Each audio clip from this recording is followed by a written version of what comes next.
আসসালামু আলাইকুম রহমতুল্লাহি ওয়া বারাকাতু। আশা করি আপনারা সকলে আল্লাহ তাআলার রহমতে ভালো আছেন। এই ভিডিওটিতে আমি আজ আলোচনা করব আল্লাহর সাহায্য লাভের উপায় সম্পর্কে।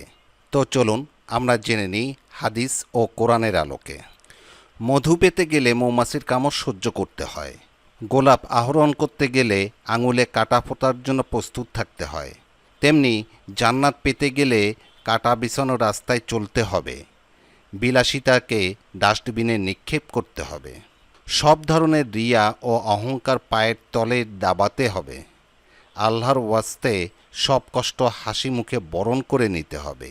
আল্লাহ বলেন, তোমরা কি ধারণা করেছো জান্নাতে প্রবেশ করবে, অথচ তোমাদের উপর এখনও তাদের মতো অবস্থা আসেনি যারা তোমাদের আগে বিগত হয়েছে।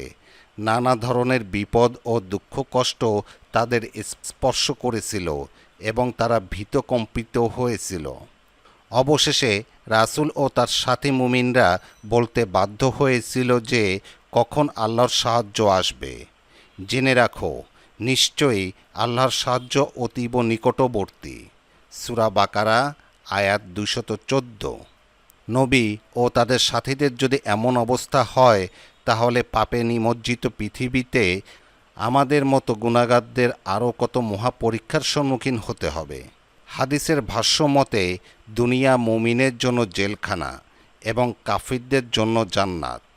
আবু হুরায়রা রাদিয়াল্লাহু তাআলা আনহু থেকে বর্ণিত, রাসূলুল্লাহ সাল্লাল্লাহু আলাইহি ওয়াসাল্লাম বলেন, দুনিয়া মুমিনদের জন্য জেলখানা এবং কাফিরদের জন্য জান্নাত।